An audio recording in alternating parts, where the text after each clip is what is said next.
வேண்டும் என்பதற்காக இந்த இடத்தை ஆய்வு செய்து எப்படியெல்லாம் சிறப்பான முறையில் நடத்த வேண்டும், எப்படியும் நடைபெற்று கொண்டிருக்கிற ஆட்சி ஒரு போலித்தனமான ஆட்சி, திராவிட முன்னேற்ற கழக தலைமையிலான ஆட்சி, அதை வீட்டுக்கு அனுப்ப வேண்டும் என்பதற்காக நிச்சயமாக மக்கள் திரண்டிருக்கிறார்கள், ஒன்றுபட்டிருக்கிறார்கள். 525 தேர்தல் அறிக்கையில் 70 தேர்தல் அறிக்கை கூட நிறைவேற்றாத ஒரு அரசு ஊழியர்களுக்கு பழைய ஓய்வூதிய திட்டத்தை 5 ஆண்டுகளுக்கு முன்பு நிறைவேற்றணும்னு சொல்லி இப்பொழுது அடுத்த ஜூன் மாதம் ஆட்சியில இருக்க மாட்டோம் தெரிஞ்சு ஏமாற்றக்கூடிய ஒரு ஏமாற்று வேலையை திமுகவில் மட்டும்தான் செய்ய முடியும். எது டெல்லியிலிருந்து தரலன்னு சொல்லிட்டே ஒரு கோயபல் தத்துவத்தை பறைசாற்றி இந்த அரசை வீட்டுக்கு அனுப்ப வேண்டும் என்பதற்காகத்தான் இந்த மாபெரும் நிகழ்வு நடைபெற இருக்கிறது என்பதை தெரிவித்தார். அந்த இடம் தான். 2019 எய்ம்ஸ் மருத்துவமனை அமைக்கிறதுக்கான அடிக்கல் நாட்டப்பட்ட இந்த இடத்த குறிப்பா தேர்வு பண்ணிட்டீங்க. அது முக்கிய காரணங்கள் எதிர்க்க எய்ம்ஸ் அதாவது ஒரு கல்ல தூக்கி காட்டிக்கிட்டே இருந்தாங்க ஒரு நம்மளோட துணை முதலமைச்சர்.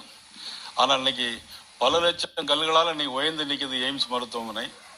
அதை நினைவுபடுத்துவதற்காகவும் அந்த ஒரு கல்லோடு இந்த கூட்டமும் நடைபெறும் என்பதை நான் தெரிவித்தேன். பிரதமர் எய்ம்ஸ் திறந்து வைக்கிறாரா சார்? இல்ல, பணிகள் முடிந்த பிறகு அது குறித்து பேசும். அது அப்புறம் முடிவு பண்ணலாம். இந்த கூட்டத்துல எல்லா கூட்டணி கட்சி தலைவர்களும் கலந்துருப்பாங்களா சார்? வெயிட்டிங்ல இருக்கிற இந்த தேமுதிக, அன்புமணி ராமதாஸ், பாமக. நீங்க தயவு செய்து வெயிட்டிங்ல இருக்கான்னு யாரையும் சொல்லக்கூடாது. ஒரு கட்சி தலைவர்கள் எல்லாரும் வருவாங்க இன்னைக்கு.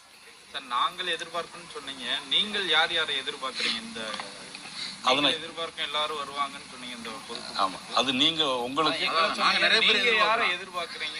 நீங்க இன்னும் யாரெல்லாம் எதிர்பார்க்கறீங்க?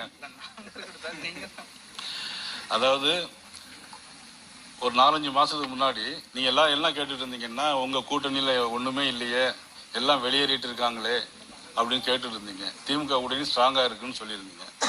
ஆனா திமுக கூட்டணியில மதிப்புக்குரிய முதலமைச்சர்கிட்ட போய் யாராச்சும் இதுவரைக்கும் காங்கிரஸ் கட்சியில மந்திரி பதவி கேட்காங்களா, வெளியே போறாங்களா? ஏன் மதிப்புக்குரிய சகோதரி கனிமொழி டெல்லியில ராகுல் காந்தி சந்திச்சு பேசணும், நீங்க தான் கூட்டணியில் இருக்கீங்களே, என்ன உங்களுக்குள்ள என்ன பிரச்சனை அப்படின்னு நீங்க மீடியா ஊடகங்கள் யாரும் நீங்க கேட்கறதே இல்லை. ஊடக நண்பரை போட்டு அடிச்சா கூட அதை பத்தி நீங்க பெருசுப்படுத்துறதும் இல்லை. அது ஏன் அப்படிங்கறதும் எனக்கு தெரியல.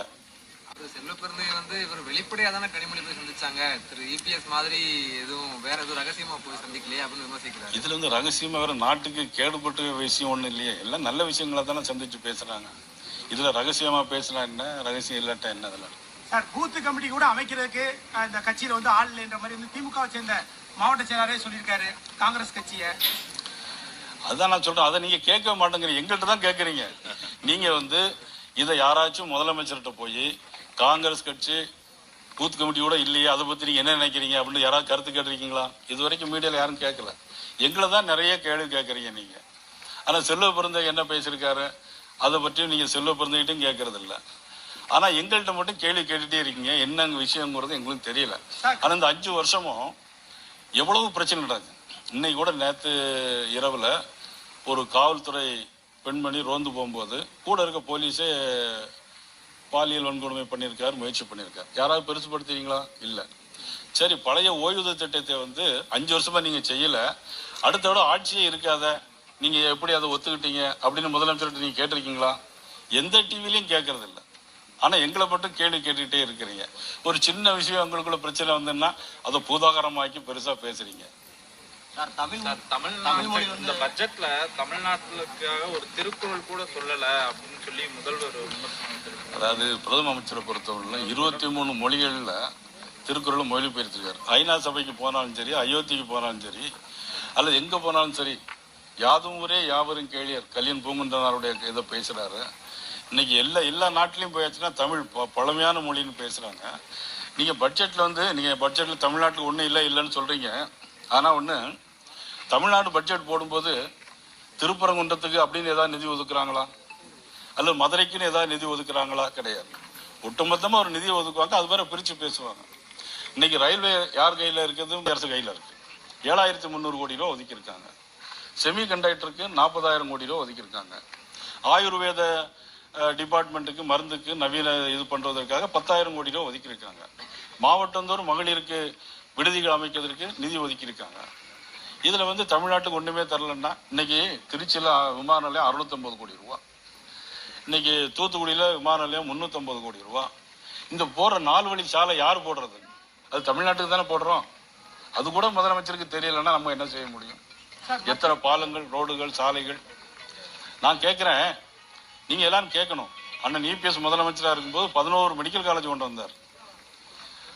அண்ணன் இபிஎஸ் முதலமைச்சர் இருக்கும்போது 11 மருத்துவக் கல்லூரி. நீ ஒரு மருத்துவக் கல்லூரி மத்திய அரசு வாங்கிட்டு வந்திருக்கீங்களா? கேட்டா டப்பா இன்ஜின், அந்த இன்ஜின்ங்கிறீங்க.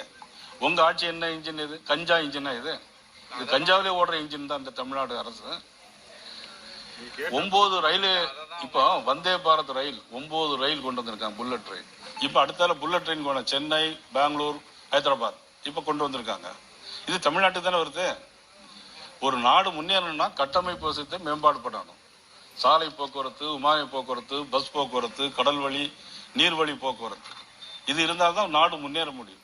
இன்னைக்கு உலகத்துல 4வது மிகப்பெரிய பொருளாதாரத்துக்கு வந்திருக்கு அப்படின்னா யார் காரணம்? மோடி அவர்கள் காரணம். நீங்க தமிழ்நாட்டுக்குள்ள இருந்துகிட்டு ஒண்ணுமே செய்யலன்னு சொல்லிட்டு இருந்தீங்கன்னா அதுல என்ன அர்த்தம் இருக்குன்னு தெரியல. ரயில் திட்டங்கள் வந்து தமிழகம் புறக்கணிக்கப்படுறதாக மதுரை எம்பி சொல்றாரு. ஆனா மதுரையோட நிலைமை வந்து எப்படி சார் இருக்கு? எங்க பார்த்தாலும் குப்பையா இருக்கு அப்படின்ற மாதிரி எல்லாம் மக்கள் குற்றச்சாட்டுகள் இருக்கு. அதை எப்படி சார் பாக்குறீங்க? மதுரையில் மட்டுமா குப்பையா இருக்கு? தமிழ்நாடே குப்பையா தான் இருக்கு. தமிழ்நாடே குப்பையா தான் இருக்கு. சார் இப்ப அவங்க பிரவீன் சக்கரவர்த்தி காங்கிரஸ்ல என்ன சொல்றாருன்னா, விஜய் வந்து அதிமுக 3வது இடத்துக்கு கொண்டு வந்துருவாரு அப்படின்னு சொல்லிட்டு இருக்காரு. நாங்களே கூட்டணி வச்சதுனால பின்னடைவை சந்திச்சுட்டோம் திமுகவோட அப்படின்னு சொல்றாரு. இதை எப்படி எடுத்து பாக்குறீங்க? அவர் காங்கிரஸ் கட்சியில் இருந்து அவங்க கூட்டணி மட்டும் தான் பேசணும். அடுத்த கூட்டணி பத்தி எப்படி பேச முடியும்? காங்கிரஸ் கட்சி இன்னைக்கு எப்படி என்ன நிலைமை இருக்கு? தனியா நிக்க தயாரா காங்கிரஸ்? இன்னைக்கு எல்லா கட்சியும் தயாரா நிக்குமா? தமிழ்நாட்டில் காங்கிரஸ் தனியா நிக்க முடியுமா? எவ்வளவோ பேச்சுவார்த்தை நடத்தினாங்க. எப்படியாவது விஜய் கூட போயிடலான்னு பேச்சுவார்த்தை நடத்தினாங்க. முடியாம இன்னைக்கு திருப்பி திமுக கூட்டணியில வந்து எடுத்துக்கிறாங்க. அதுதான் உண்மை. உங்க கூட்டணி மாதிரியவா அதுவும் பேச்சுவார்த்தை நடத்தி முடியாம போன மாதிரி அந்த பொருள் எங்க நாங்க எல்லாம் பேசி முடிச்சிருக்கோமே, எல்லாமே எதுவுமே முடிக்காம இல்லையா? எங்களுடைய கூட்டணி வந்து பொருந்தக்கூடிய கூட்டணி, அது பொருந்தா கூட்டணி. சார் ஒரு கட்டத்துல அதிமுக நீங்க எல்லாருமே விஜய் அந்த கரூர் சம்பவத்துக்கு மாநில அரசை குற்றஞ்சாட்டி சொல்லியிருந்தீங்க, சட்டமன்றத்திலும் பேசியிருந்தீங்க. இப்ப அவங்க கடுமையா விமர்சிக்கிறாங்க, அதிமுக விஜய் கடுமையா விமர்சிக்கிறாங்க. இதை எப்படி பாக்குறீங்க நீங்க? இல்ல, அதிமுக விமர்சனம் பண்றதற்கு விஜய்க்கு என்ன தகுதி இருக்கிறது? ஒரு கவுன்சிலர் கூட ஆகல. இன்னும் விசில வச்சு அடிச்சுக்கிட்டு இருந்தாக்கி அதெல்லாம் நடக்குமா நாட்டில்? அதெல்லாம் அது நேரம். சார், எப்ஸ்டன் ஃபைல்ஸ்ல வந்து பிரதமர் மோடி அவர்களுடைய பெயர் வந்திருக்கு. இந்த எப்ஸ்டன் ஃபைல்ஸ்ல பிரதமர் மோடி அவர்களுடைய பெயர் இருப்பதாக ஒரு குற்றச்சாட்டு எழுந்திருக்கு. அது சம்பந்தமா வந்து ராகுல் காந்தியும் இதுல நாடாளுமன்றத்துல பேச முற்பட்டாரு. ராகுல் காந்தி அவரு ஒரு பப்புன் பார்லிமெண்ட்ல அவரு பேசுறதெல்லாம் கருத்துல சொல்ல முடியாது. கமலஹாசன் பேசுறதை கேட்டீங்களா சார்? கமலஹாசன் பேசியிருக்காரு, மிக கடுமையா நன்றி சொல்லி பயங்கரமா பேசியிருக்காரு. தமிழ்நாட்டுல வந்து பிச்சை எடுக்கணும்னா ஏன் தமிழ்ல எடுக்கிறீங்க, ஹிந்திலயோ ஆங்கிலத்துல எடுக்கலாம்? அது நீங்க சொன்ன வார்த்தை அப்படி நீங்களே சொன்னது மாதிரி வச்சுக்கோங்க. அது அல்ல, அவர் சொன்னது சார். அந்த வார்த்தைக்கு எடுக்கிறது அப்படிங்கறது யார் அதை வச்சு புழைச்சிட்டு இருக்காங்க? இப்போ தமிழை வச்சு பேசிட்டு இருக்கிறது, புழைச்சிட்டு இருக்கிறது யாரு? நிதியமைச்சர் என்ன கான்டாக்ட்ல பேசலாங்க சார்? நிதியமைச்சர் வந்து அன்னைக்கு உள்ள பெரிய